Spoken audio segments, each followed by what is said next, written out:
Here's something that completely changed how I think about self-sufficiency. Medieval people weren't just surviving, they were thriving with technology so brilliant that modern engineers are still studying them. What if you could tap into that same knowledge and build systems that work without electricity, without monthly bills, and without depending on infrastructure that's honestly pretty fragile? Medieval people faced winters that would kill you in hours, droughts that lasted years, and they had to be completely self-sufficient or they died. No backup systems, no calling a repairman, no running to the hardware store. Before we dive into this, do me a favor, drop a comment and tell me where you're watching from. Your city, your country. I'm genuinely curious how far these medieval secrets have traveled to reach you today. So what did they do? They mastered something we've completely forgotten: true independence. Not the kind you buy in expensive gear or complicated systems that break when you need them most, the kind you build with your own hands using materials you can find anywhere. We have this idea that medieval times were just muddy, brutal misery, peasants shivering in hovels barely surviving. But that's not the whole story. The truth is they engineered solutions so elegant, so brilliantly simple, that modern technology is still trying to catch up. What you're about to see isn't just a collection of old techniques. These are 7 complete systems that will give you something money can't buy: the knowledge to control your own water, fire, heat, cooling, food preservation, everything you need to thrive independently. And the best part? You can build every single one for the cost of a couple months' utility bills. These are the lost secrets of self-sufficiency, tested by 1,000 years of human survival. While your neighbors depend on systems they don't understand and can't fix, you'll have knowledge that's kept civilizations alive through ice ages, plagues, and the collapse of empires.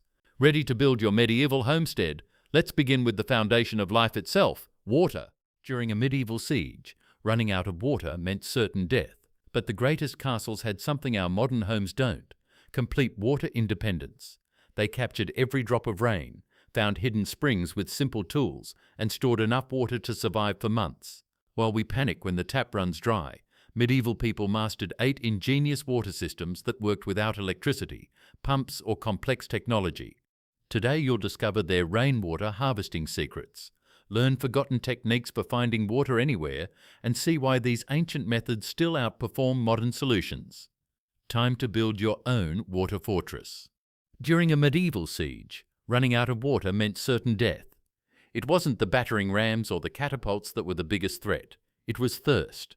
An army could hold out for months, but only if they had a secure water supply. And the great castles, the ones that stood for centuries, had a secret weapon, an ingenious piece of tech hidden in plain sight. It was a system that captured every drop of rain from the sky, cleaned it, and stored it deep within the stone walls. Today, we're going to build a modern version of that same system. We'll take the principles that kept kingdoms alive and use them to create a rainwater harvesting system for your own backyard. This isn't just about trimming a few bucks off your water bill. It's about reconnecting with a piece of lost knowledge and building something that provides one of the most critical things for life.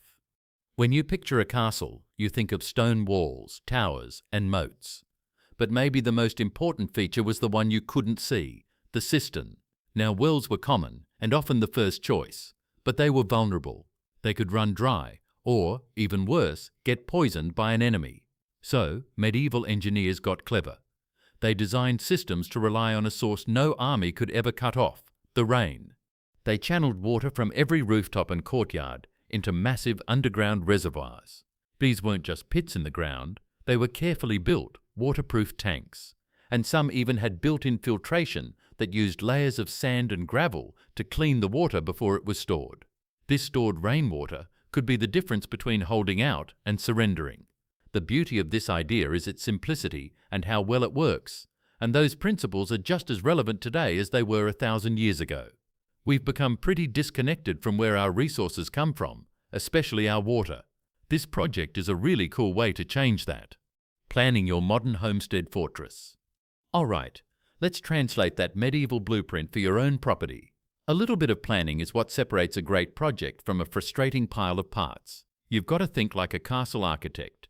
Consider your land, your materials, and what you need. First up, site selection. The key is your catchment surface, which for us is going to be a roof. Ideally, you want a roof made of something non-toxic like metal, slate, or clay tiles. You can collect water from an asphalt shingle roof, but just know that water is best for non-potable uses like watering the garden, since it can sometimes leach chemicals. For this build, we'll be focused on a system for garden and emergency use.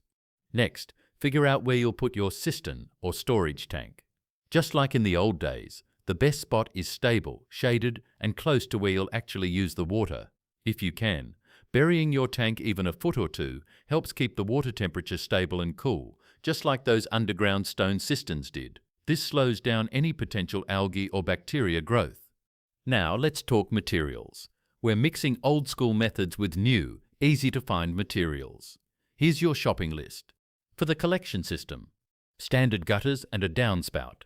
If you've already got these, you're ahead of the game. A downspout diverter. This is a key modern piece that acts as a first flush system. More on that in a bit. For the medieval filter, a food-grade barrel or another large, sturdy container. A 30 to 55 gallon barrel is a great size. A spigot or faucet for the bottom of the filter barrel. Coarse gravel, about the size of large marbles. Fine gravel, often called pea gravel. Coarse sand, a small piece of window screen or permeable fabric. For the cistern storage tank, a large food-grade storage tank. These are usually polyethylene plastic and come in all sizes, from 50 gallons to thousands. For a serious home system, a tank around 250 gallons is a fantastic starting point. Make sure it's opaque to block sunlight. A mix of PVC fittings, pipes and sealant to connect it all.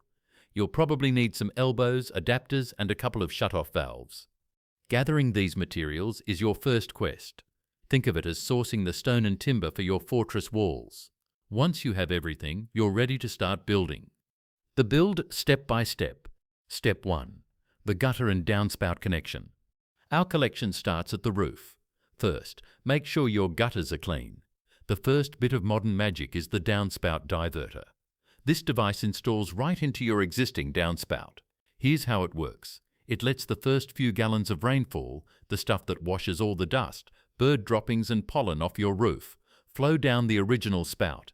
Once a little chamber inside fills up, a mechanism flips and sends all the cleaner rain that follows out through a hose, which will lead to our filter. This is our modern automated take on the medieval settling basin.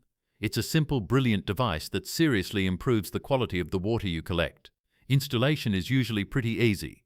You'll cut a section out of your downspout, fit the diverter in and seal it up. Step 2. Building the medieval filter. This is where we really bring a piece of history into our backyard. Grab your food-grade barrel. Near the bottom, carefully drill a hole and install the spigot, making sure you get a watertight seal using the included gaskets and maybe some silicone sealant. This spigot is where our filtered water will come out. Now, let's build the layers, an art that's been around for centuries. First, put your piece of window screen over the inside of the spigot hole. This just stops your filter materials from washing out. Now start layering from the bottom up. A 4 to 6 inch layer of coarse gravel.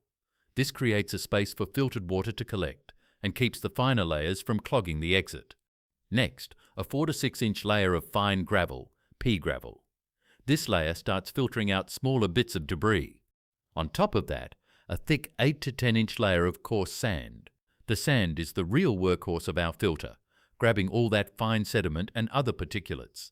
Finally, add one more thin layer of pea gravel on the very top. This layer acts as a splash guard, so the incoming water doesn't blast a hole in your sand. And just like that, your medieval-style filter is done. It might look simple, but those graded layers working with gravity are a seriously powerful cleaning technique. We have prepared a file with these units in centimeters and international standards that you can find in the first fixed comment. Step 3. Preparing and placing the cistern. Time for our main storage. Pick a spot for your large tank. It's a good idea to build a level, stable base for it using gravel or concrete pavers. This makes sure the massive weight of the water is spread out evenly. And like we talked about, if you can dig down a bit so the tank sits partially below ground, you'll get that thermal stability that made ancient cisterns so great. You'll need 2 holes in the top of the tank. One is the inlet for the filtered water. The other is for the overflow pipe. The inlet should be positioned to easily connect to your filter spigot. The overflow needs to be right near the top of the tank. Step 4. Connecting the system. Let's hook it all together. Put your filter barrel up on a stand or some cinder blocks so that its spigot is higher than the inlet on your main cistern. Gravity is our pump here. Run a pipe or a heavy-duty hose from the downspout diverter to the top of your filter barrel, letting it rest on that top layer of gravel. Next, run a pipe from the spigot at the bottom of your filter to the inlet hole at the top of your cistern. Use PVC pipes and fittings to get a secure, long-lasting connection and make sure everything is sealed up tight. Finally, install the overflow. This is a critical safety feature. Attach a pipe to the overflow hole and run it away from your house's foundation, maybe into a garden bed or a drainage area. When the tank gets full, this stops water from backing up or spilling over and causing a washout. Step 5. Accessing your water. The last step is getting the water out. A castle well had a bucket. We'll install a spigot. The easiest way is to install one near the bottom of the main storage tank. If you put your tank up on a sturdy platform of concrete blocks, it's easy to fit a watering can or a bucket right underneath. For a fancier setup, you could hook up a small non-submersible pump to push the water through a hose. Now stand back and check out what you've built. From the roof to the diverter, through the filter, into the cistern, and out the spigot, you've created a complete self-sustaining water system based on centuries of proven engineering. The first harvest and showcasing the result. There's a special kind of satisfaction you get from watching a system you built with your own hands actually work. The first rain after you finish is a truly rewarding moment. You'll see the water come sheeting off the roof, watch the first flush diverter do its thing, and then see a steady stream start to trickle into your filter. If you lift the lid of the filter barrel, you can see the water pooling on top, slowly seeping down through the layers of sand and gravel, and then the magic moment, opening the filter spigot and seeing a clear, clean stream of water emerge, ready to fill your cistern. It's a visible transformation. The runoff that used to be just a muddy puddle is now a valuable stored resource. After a few good rains, your cistern will start to fill up. That 250-gallon tank now holds over 2,000 pounds of water, a serious resource for your garden, for washing tools, or as a critical backup in an emergency. When the summer sun is beating down and the ground is cracking, you can walk over to your cistern, turn the spigot, and fill a watering can with cool, clear rainwater. You're no longer completely dependent on the municipal tap. You're using a resource that literally falls out of the sky for free. This system does more than just water your plants. It changes your relationship with your environment. You start paying more attention to the weather, and you really start to appreciate a good rain. You're taking a step, however small, toward the kind of resilience that wasn't a hobby for our ancestors, but just a fact of life. You haven't just built a project, you've built a water fortress. Maintaining your water fortress. A castle needed constant upkeep, and our rainwater system is no different. The little maintenance makes sure your system works great and your water stays clean for years to come. The good news is, it's pretty simple stuff. First, think of your gutters as the front line. They need to be checked and cleaned at least twice a year, usually in the spring and fall. A bunch of leaves can clog the whole system and dump gunk into your water. Popping on some simple mesh guards over your gutters can make this chore way easier. Second, the filter itself needs a little love. Over time, that top layer of sand will get clogged with all the fine sediment it's been pulling out. Once a year, or whenever you notice the water flowing a lot slower, it's time for a quick service. Just scoop off the top inch or two of sand, that's where most of the gunk is, and replace it with fresh, clean sand. Every few years you might want to replace all the filter media, but for the most part, just cleaning off that top layer is all it takes.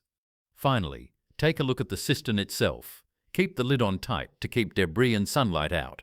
Once every year or two, it's a good idea to drain the tank and give it a quick inspection. A little bit of fine sediment might make it through the filter over time, but it's easy to rinse out, making sure your storage tank stays clean. By just following these simple steps, clear gutters, fresh filter, clean tank, your system will keep you supplied with water for a very, very long time. So there you have it. A fully functional rainwater harvesting system built on principles that have been proven for 1,000 years. We started with the problem of a medieval siege and ended with a practical solution for the modern home. By blending old-school knowledge with modern materials, we've created something sustainable, resilient, and honestly, deeply satisfying to build and use. You've taken one of life's most essential resources and brought the source right into your own backyard. This project is about more than just the end result. It's about learning, building, and becoming a little more self-reliant. It's a connection to the ingenuity of the past and a solid step toward a more sustainable future. If you found this mix of history and hands-on building useful, and you believe in building a more resilient life, go ahead and hit that subscribe button and the bell icon. You won't want to miss what we're building next. We have a lot more forgotten technology to bring back. And I want to hear from you. Drop a comment below and let me know if you've ever tried a project like this. What worked? What didn't? Or tell me what piece of medieval tech we should try to tackle next. Thanks for joining me on this one. Now, go build something timeless. You just witnessed how medieval castles achieved water independence with a single, brilliant rainwater system. But here's what made medieval communities truly unstoppable. They didn't rely on just one water source. They mastered multiple techniques, creating a complete water security network that never failed. What if your well ran dry? What if the rain stopped? Medieval people had backup plans for their backup plans, from dowsing rods that danced over hidden springs to fog nets that captured water from thin air. They developed 7 additional water-finding techniques that turned any landscape into a reliable water source. Let's discover the forgotten methods that kept entire civilizations hydrated when drought threatened to turn fields into dust. Now that you have unlimited water falling from the sky, here's the next challenge medieval people mastered. Reliable fire, not just making fire. That's easy, but keeping fire alive for weeks without matches, lighters, or any modern convenience. This 5,000-year-old technique kept our ancestors warm through ice ages and could be your backup when everything else fails. This ember has been burning for 3 weeks straight. No lighter, no matches, no electricity, just a 5,000-year-old fire system that archaeologists discovered in Ochi the Iceman's survival kit. While entire families froze to death during medieval winters, others survived using this ancestral technology that kept fire alive for months. Today we're going to decode exactly how this ember preservation system works that our ancestors mastered, but modern civilization has completely forgotten. The fire battery. The horsehoof fungus grows exclusively on dead or dying birch trees. This parasite creates the perfect structure for ember preservation through controlled combustion. Archaeologists have found evidence of this method in 12,000-year-old sites throughout Europe. Preparation begins by removing the hard outer layer of the fungus, exposing the amadou, the inner fibrous tissue that functions as a slow-burning fuel. This natural substance contains chemical compounds that allow flameless combustion for weeks. Create a cavity in the center of the amadoc to house the initial ember. The concave shape concentrates heat while allowing sufficient air circulation to maintain combustion. The size of this cavity determines how long the ember will remain active. When the initial ember is inserted correctly, the amadou begins to glow around the cavity. This reaction produces no flame, only controlled heat that gradually consumes the fungus. A piece the size of a tennis ball can keep an ember active for up to a month. The system works through slow oxidation. The amadou burns at low temperature when oxygen is limited. This controlled combustion produces enough heat to keep the reaction active for weeks, essentially creating a biological fire battery. Different types of fungi offer varying burn times. Superior quality amadou, collected in autumn when the fungus is dry, burns slower and lasts longer.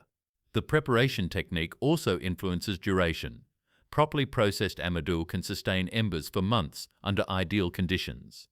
5,000 years of evidence. In 1991, hikers discovered Ötzi the Iceman, perfectly preserved in the Austrian Alps. Dead for 5,300 years, he carried a complete fire kit, direct evidence that ember preservation was critical technology for ancestral survival. Ötzi's kit contained prepared amadou, flint striker, iron pyrite, and specific ignition materials. Even during what appears to have been a desperate escape, he was murdered by an arrow in his back. Ötzi kept his fire equipment intact. This priority demonstrates how fire was literally a matter of life and death.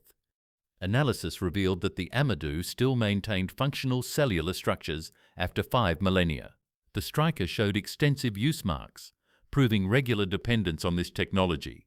Compared to modern equipment, Ötzi's system was superior in one critical aspect: it worked indefinitely without resupply. This 5,000-year-old kit proves that ember preservation techniques weren't casual knowledge, but essential skills mastered by our ancestors. Now let's explore how they transported this precious fire during long journeys. Medieval fire transportation systems.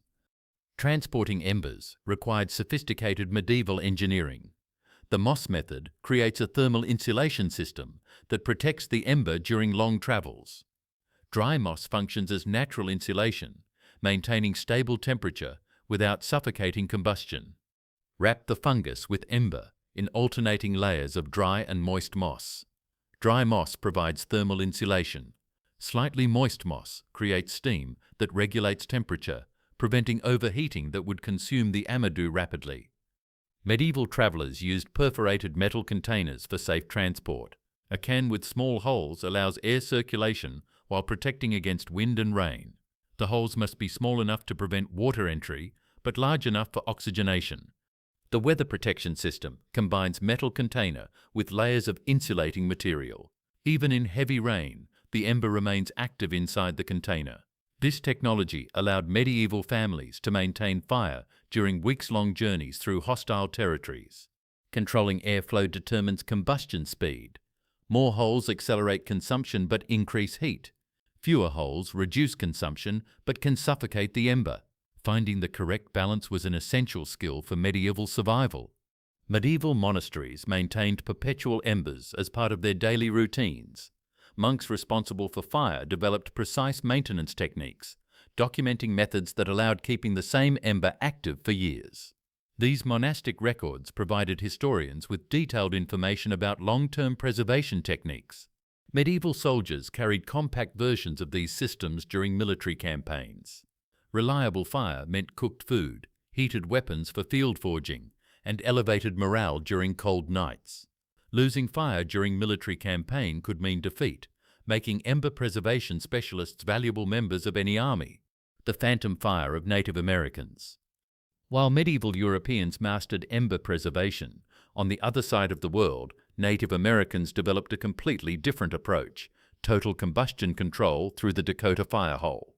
This technique represents parallel evolution of the same need, maintaining efficient fire under challenging conditions, but with focus on invisibility and maximum efficiency.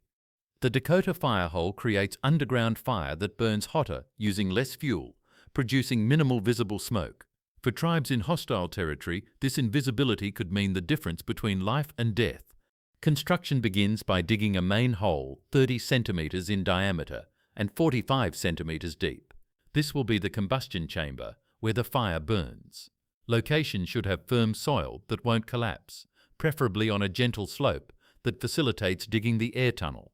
A second, smaller hole is dug 1 meter away from the first, connected by an underground tunnel 10 centimeters in diameter. This secondary hole functions as an air intake, creating natural flow that feeds combustion extremely efficiently. The underground tunnel creates a natural chimney effect. Cold air enters through the smaller hole, crosses the tunnel, and feeds the fire in the main hole.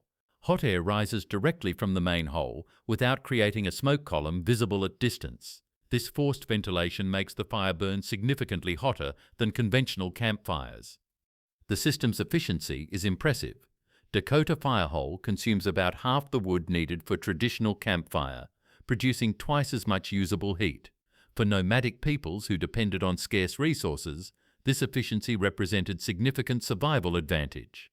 Native Americans of the Great Plains used this technique during buffalo hunts when visible fires could alert prey or rival tribes.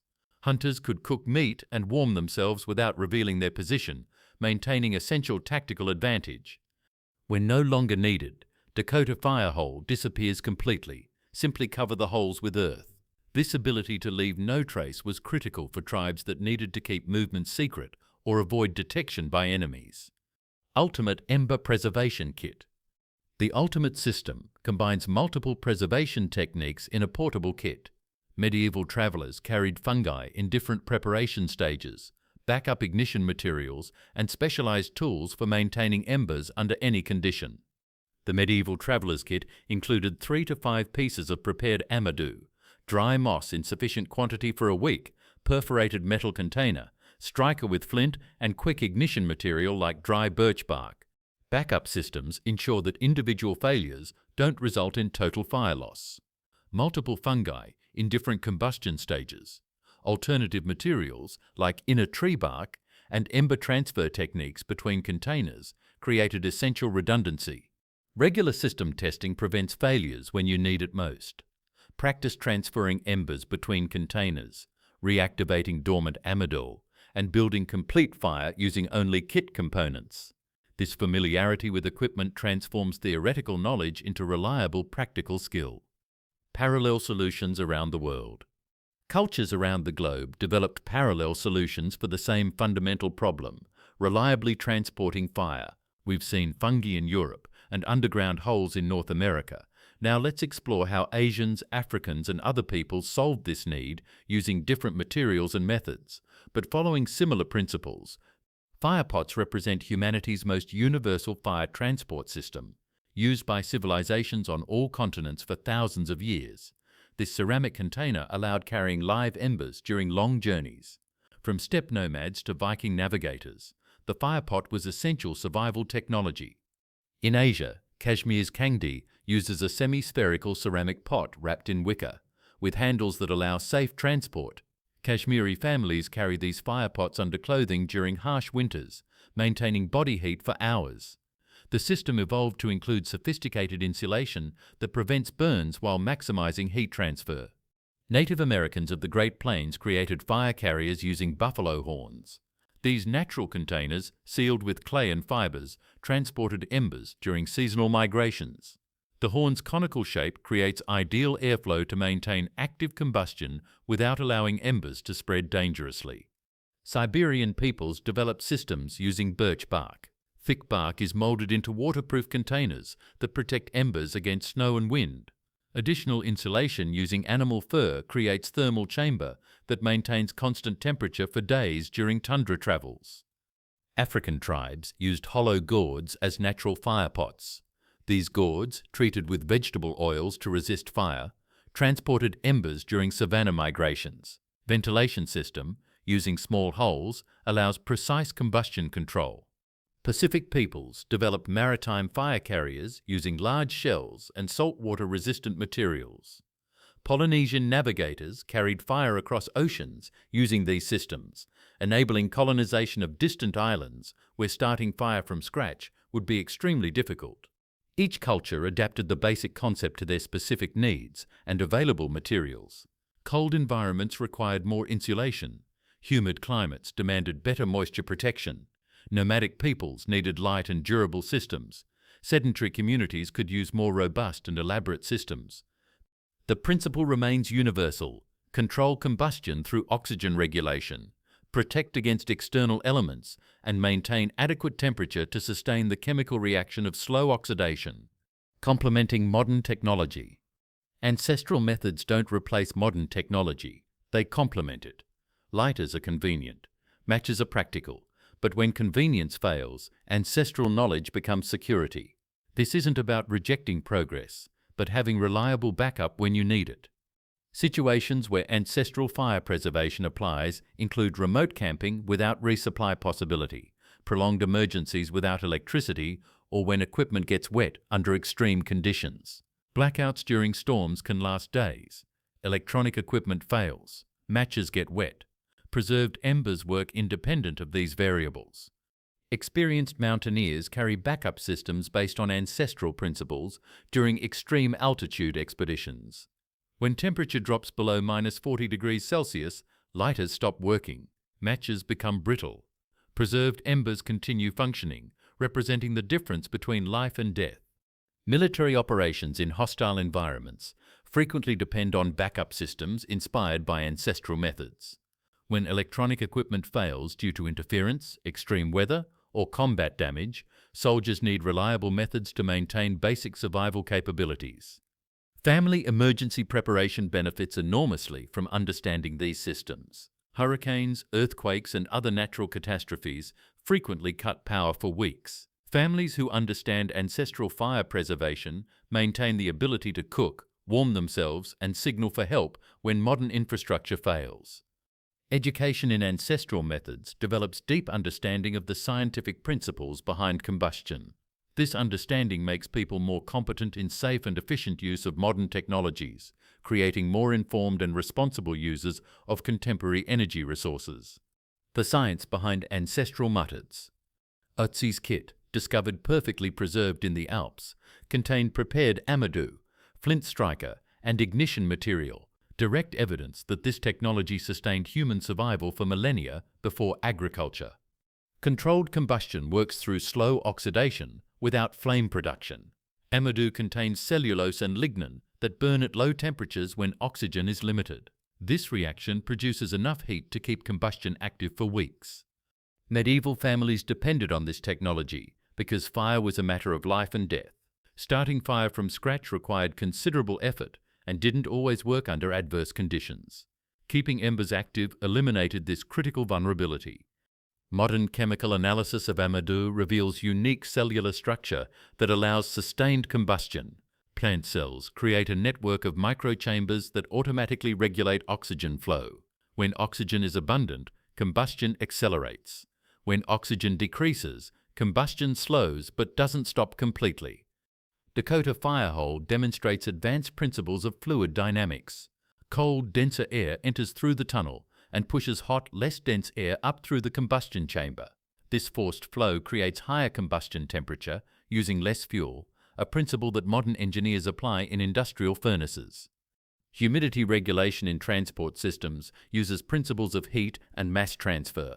Moist moss creates steam when heated by the ember, but this steam condenses when cooled, creating a self-regulating cycle that maintains ideal humidity without suffocating combustion. Firepots work through controlled thermal insulation. Ceramic has low thermal conductivity, maintaining internal heat while remaining safe to handle externally. Ventilation holes create laminar airflow that keeps combustion active without creating currents that would waste heat. Today, this technology offers total independence from modern equipment. When batteries die, fuel runs out, or equipment fails, ancestral fire preservation methods provide security that modern technology can't guarantee. From ember to inferno. This ember was dormant for 7 complete days. No visible flame, just a weak glow in the center of the amadou. Now watch how it comes back to life, with proper technique developed millennia ago. Controlled blowing provides additional oxygen that intensifies combustion. The weak ember becomes bright and hot in seconds.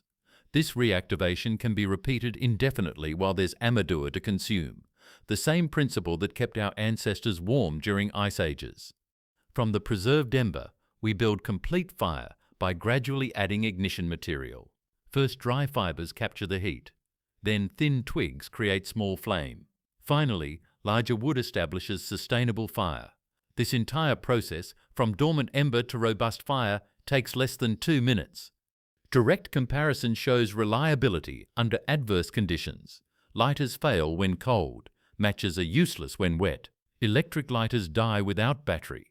Preserved embers work independent of weather conditions, humidity, temperature, or electronic equipment failure. This knowledge crossed millennia because it works. Ötzi carried this system 5,300 years ago. Native American tribes perfected these techniques for generations. Medieval families depended on these methods for survival. The science behind remains valid. Controlled combustion through oxygen regulation.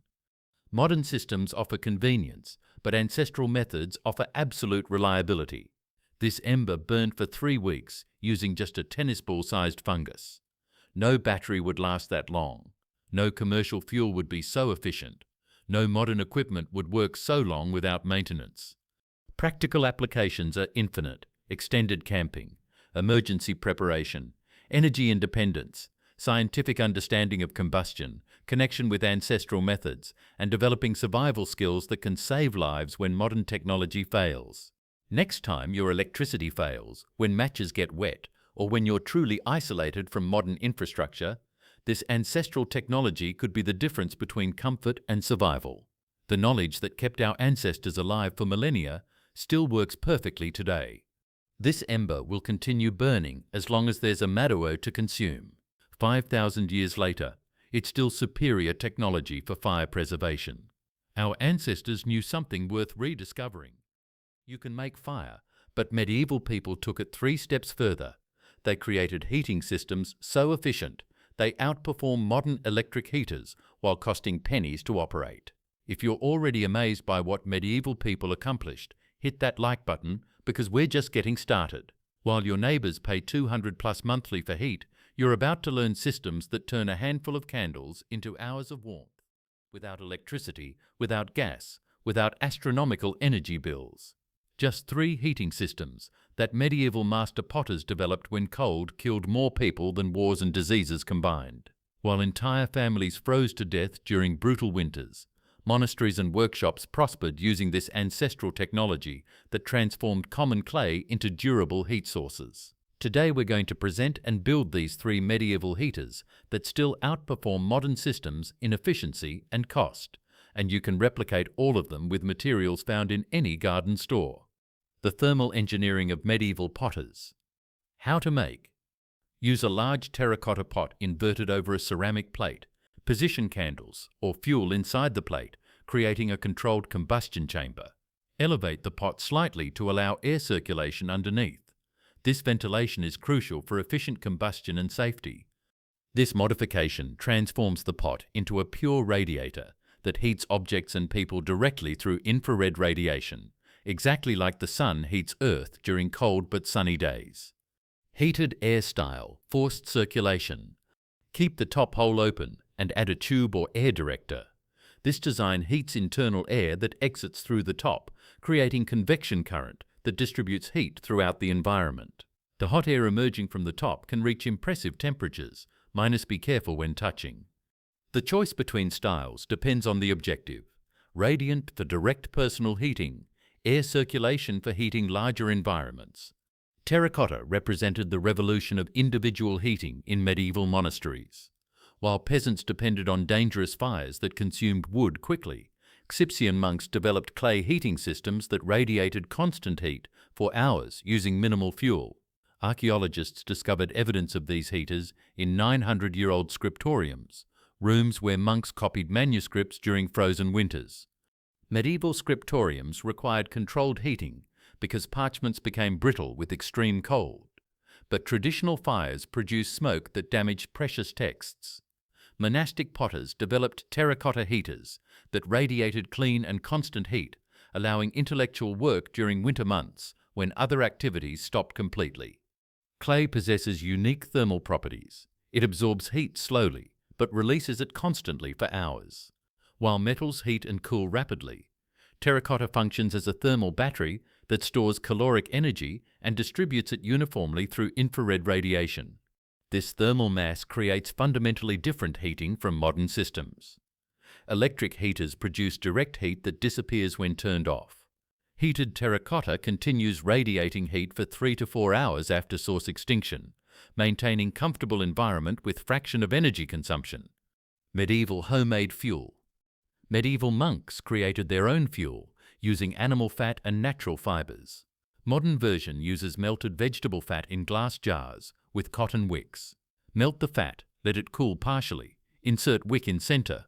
These homemade candles burn for hours with stable and controlled flame. Different European regions adapted this basic technology according to local resources.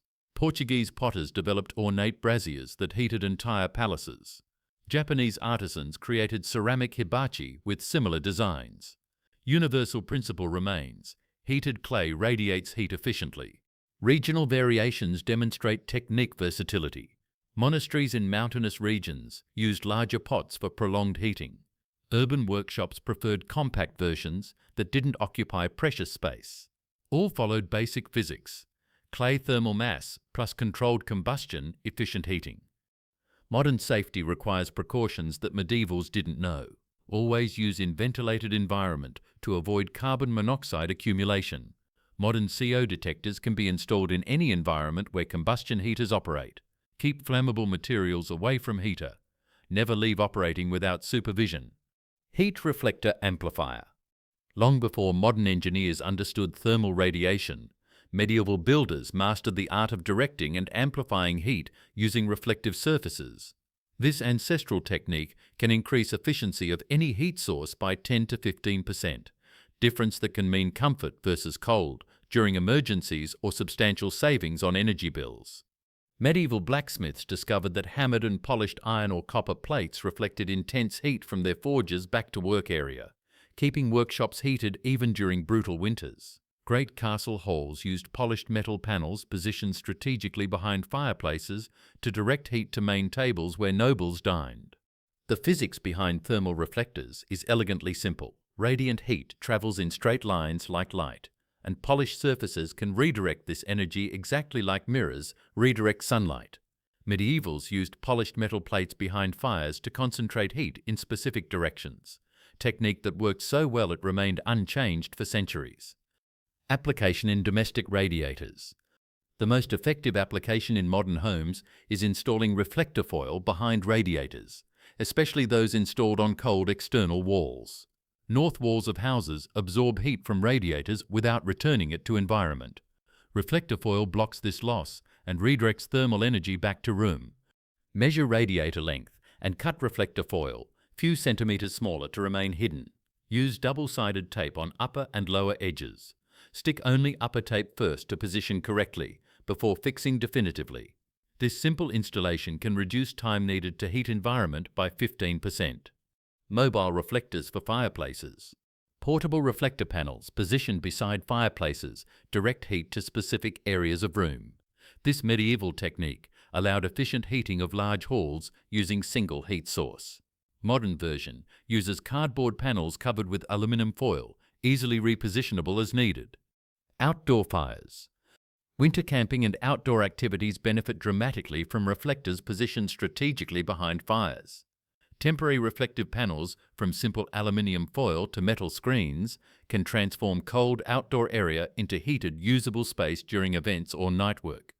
Position reflectors in semicircle behind fire to create heat wall that concentrates thermal energy in seating area.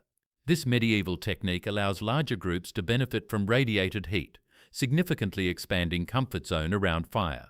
During prolonged camping, fixed reflectors can keep camp area heated even when fire diminishes during dawn. Camping tents with reflector fabric.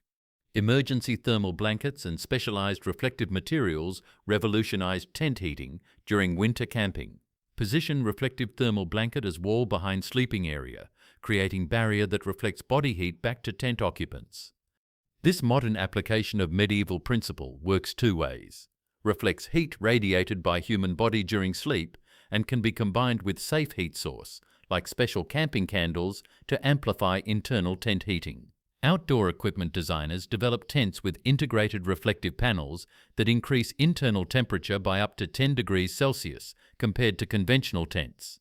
External environments also benefit enormously from thermal reflectors combined with portable heat sources. The versatility of medieval thermal reflectors lies in simplicity. Any polished surface can redirect radiant heat.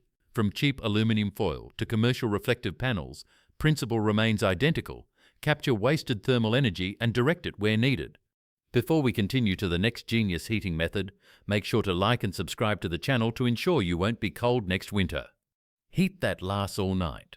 Before central heating existed, our grandmothers mastered the art of keeping beds heated during freezing nights using heated bricks, technique so effective that many older people still fondly remember Grandma's brick that guaranteed comfortable sleep even when entire house was freezing.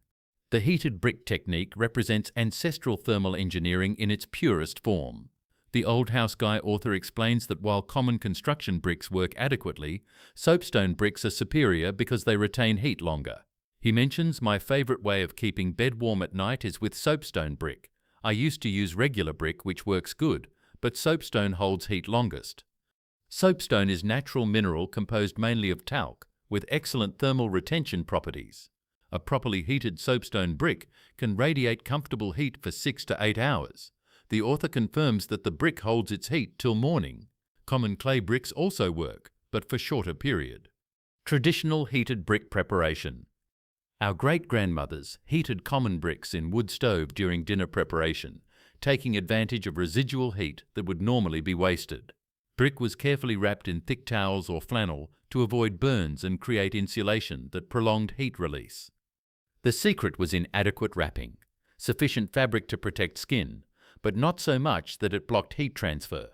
Flannel was preferred because its natural fibers breathed, allowing radiant heat to pass while creating safety barrier against direct contact. Positioning and safety. Wrapped brick was placed at foot of bed 15 minutes before sleeping, allowing heat to begin warming sheets. This foot heating zone stimulates blood circulation throughout body, creating complete body warmth sensation even when room remains cold. Never place hot brick directly against skin or leave in prolonged contact with same body point.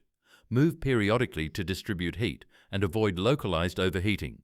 Elderly or people with reduced sensitivity should take extra care to avoid burns. Chinese Kang bed for the truly brave. While heated bricks represent portable heating, Chinese Kang system represents permanent thermal engineering that heats entire bed through heat ducts built into structure. This millennial Chinese system is mentioned here for truly brave who want to understand radical bed heating.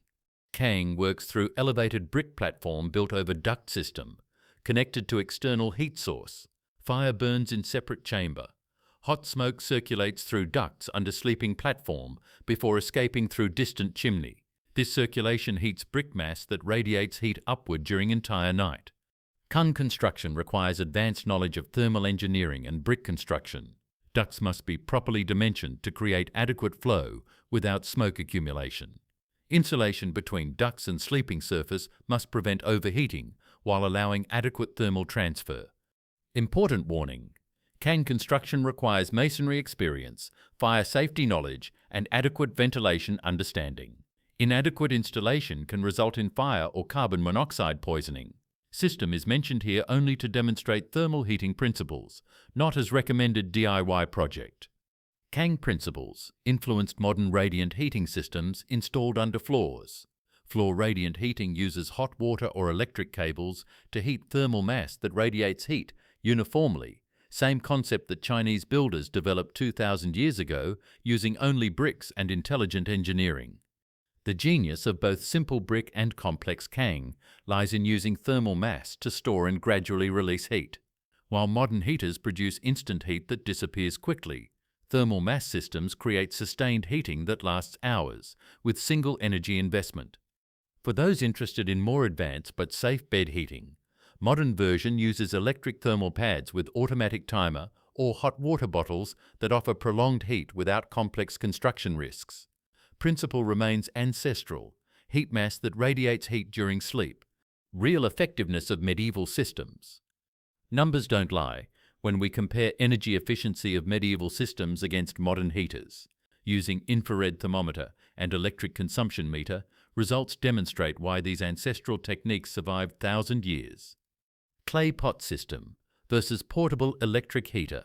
Terracotta heater, using 3 candles, produces stable radiant heat of 65 degrees Celsius on pot surface, radiating heat uniformly in 2-meter radius. Operating cost, approximately 15 cents per hour considering homemade candles.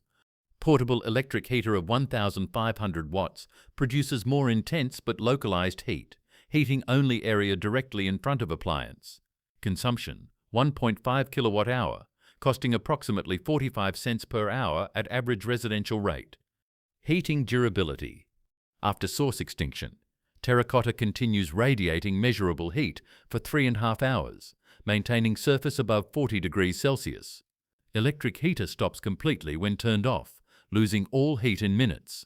For intermittent heating or night economy, thermal mass systems offer substantial advantage. Family can heat terracotta during cheaper electric rate and use stored heat during energy price peaks. Heat reflector amplification. Common radiator without reflector heats, external wall to 28 degrees Celsius, minus energy loss to external environment. Same radiator with reflector foil maintains wall at 19 degrees Celsius, while environment temperature increases 2.3 degrees Celsius. This difference represents 10 to 12% improvement in thermal efficiency, equivalent to reducing heating bill proportionally during winter months. Heated brick performance.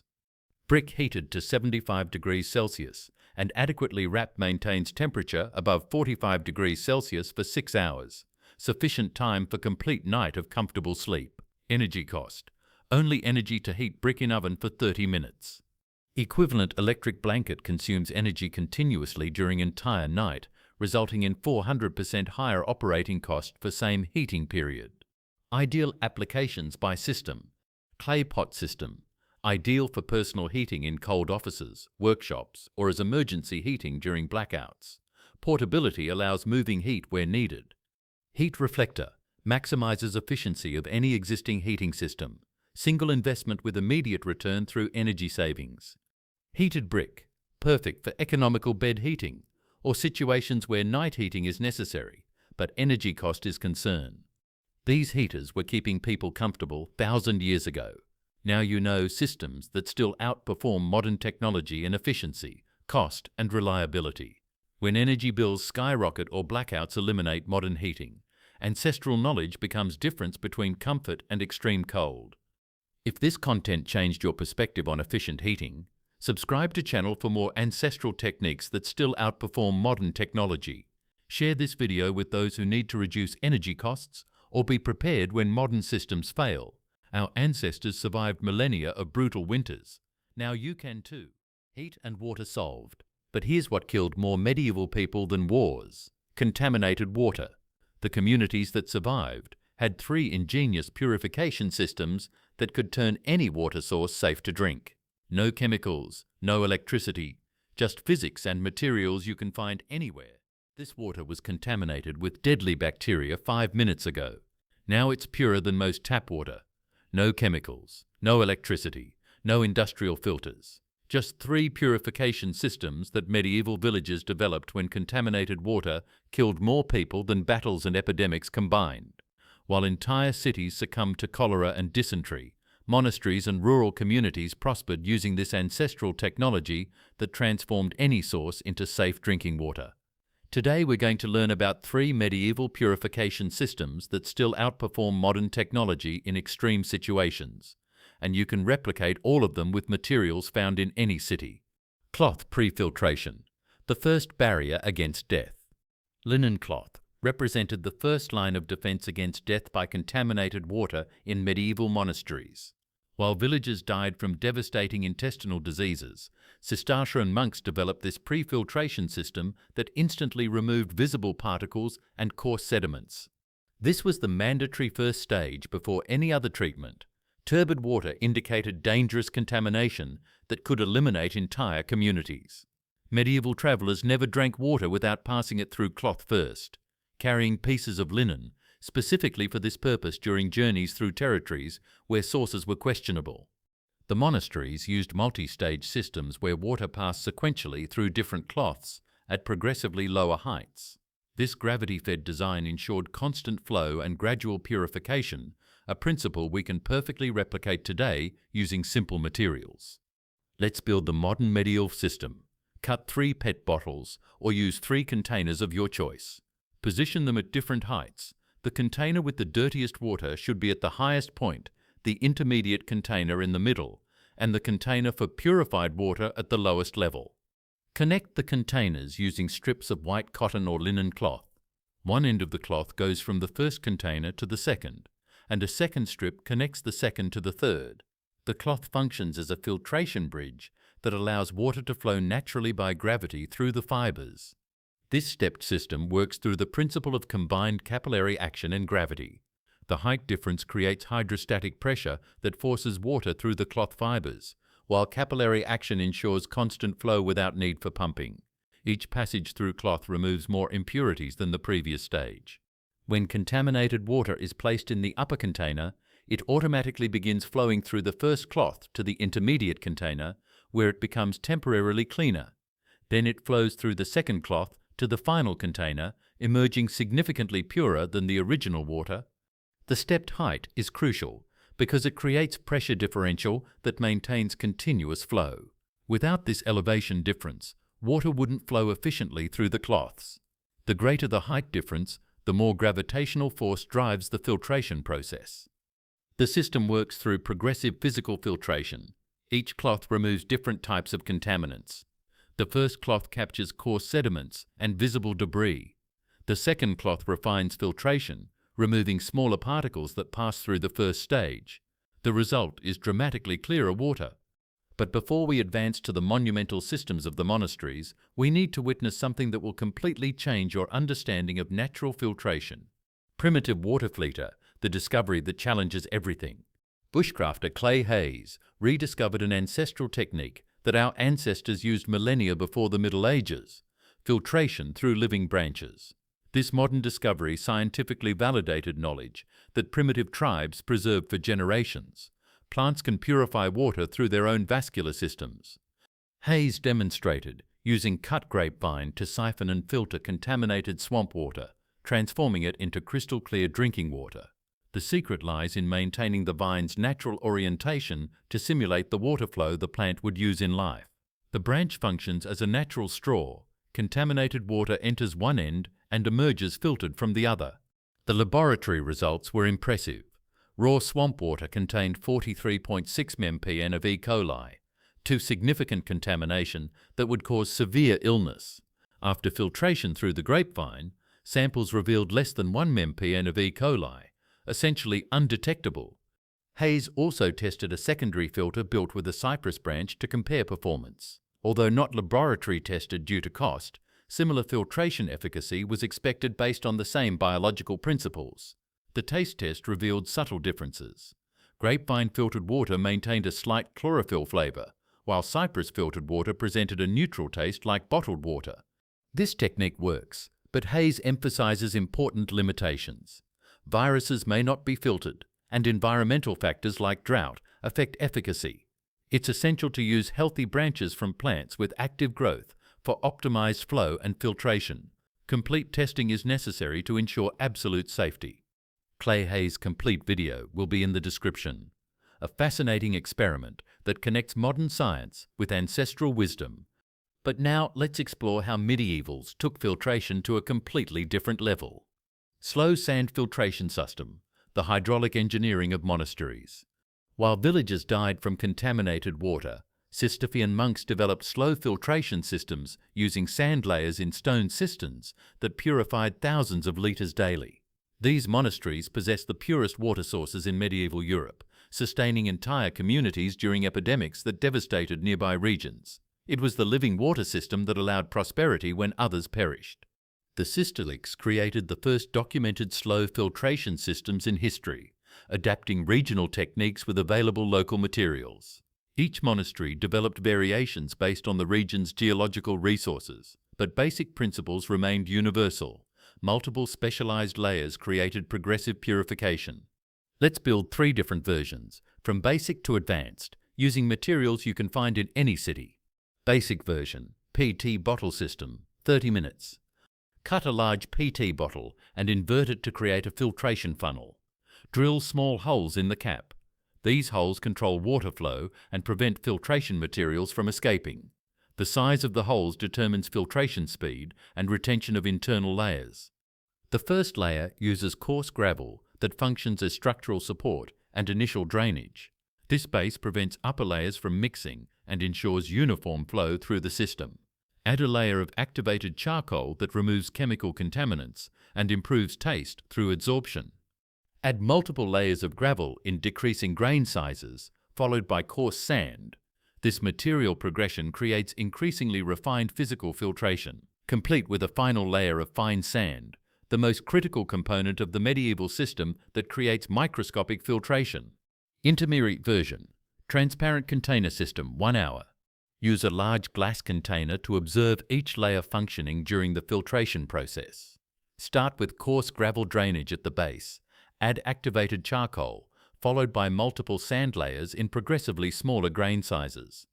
This system processes larger volumes of water and allows complete visualization of the purification process. The layers are clearly visible through the glass, demonstrating how each stratum contributes to progressive filtration that reproduces original monastic systems. Advanced version, multiple container system, 2 hours. Mount a system of 2 connected containers that allows complete observation of the process. The upper container holds all filtration layers, while the lower container collects purified water. This configuration more faithfully reproduces medieval cistern systems. When contaminated water is poured into the system, each layer removes different types of impurities through specific mechanisms. Gravel removes coarse sediments through physical filtration. Activated charcoal eliminates chemical contaminants and odors through adsorption. Sand layers filter microscopic particles through progressive size exclusion. Slow filtration allows biological processes to develop in the upper sand layers. Beneficial bacteria form biofilm that consumes pathogenic bacteria, creating biological purification beyond physical filtration. This process, known as Schmutzdecke, was the secret of the most effective monastic systems.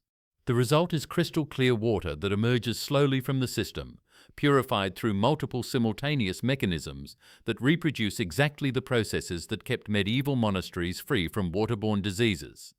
Monks meticulously documented these systems because pure water was literally a matter of community life or collective death. Monasteries that mastered slow filtration prospered during epidemics. Communities that depended on contaminated sources disappeared completely. Medieval hot stone boiling, the ancestral liquid fire. Long before monasteries mastered filtration, long before metal was accessible to the common population, our ancestors developed a revolutionary method to purify water through superheated stones. This pre-medieval technique continued throughout the Middle Ages because it worked when fire-resistant containers were an inaccessible luxury for most families. This was an emergency method for rapid purification, when metal containers were rare or too expensive. Peasant families depended on this technique because metal pots cost the equivalent of months of work. It was the difference between purified water and death from intestinal disease for millions of people. Preparation requires careful selection of non-porous stones to avoid dangerous explosions. Archaeological images reveal how ancestral ceramics fragmented when the technique was poorly executed. Porous stones contain internal moisture that expands violently when heated, causing explosive fragmentation that can cause serious injuries. Heat multiple stones in an intense fire for at least 1 hour. The flames must completely envelop the stones until they glow red, even during daylight, visual indication that they've reached adequate temperature for sterilization. This extreme heating ensures stones maintain sufficient heat to bring water to complete boiling point. Use a natural container made from large leaves, an ancestral technique that demonstrates our ancestors' genius. Banana leaves or similar can be molded into a natural bowl format that resists heat long enough for purification. This organic solution was widely available and completely sustainable. Develop green wood tongs for safe handling of superheated stones. Green branches from resistant trees can be molded into tong format that allows precise transfer of hot stones without risk of serious burns. This improvised tool was essential for safe coordination of the process. When a superheated stone is submerged in water using wooden tongs, boiling begins instantly with intense steam that indicates adequate temperature to eliminate all pathogens. The dramatic steam demonstrates that water has reached lethal temperature for bacteria, viruses, and parasites through complete thermal sterilization. Multiple stones may be necessary to maintain boiling for sufficient time for absolute sterilization. Remove used stones with tongs and add freshly heated stones to prolong the purification process. This rotation of hot stones maintains lethal temperature for the period necessary for complete microorganism destruction. The efficacy surpasses many modern methods because it reaches temperatures that completely destroy cellular structures of all known pathogenic microorganisms. While some modern filters allow passage of smaller viruses, hot stone boiling guarantees absolute thermal sterilization that eliminates 100% of biological contaminants. From contamination to medieval purity. This water was contaminated with sediments, bacteria, and visible impurities 20 minutes ago. Now observe the complete transformation through sequential application of the 3 medieval systems we built from scratch. First, cloth pre-filtration instantly removes coarse particles and visible sediments. The visual change is dramatic. Turbid water becomes transparent in seconds, exactly as medieval monk observed daily. This initial clarification prepares water for deeper purification.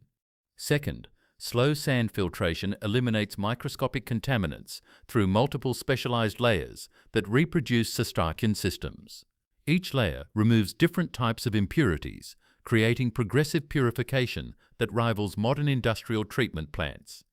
Third, medieval hot stone boiling ensures complete thermal sterilization, eliminating all pathogens that survived previous processes through the same method our ancestors used before advanced metallurgy.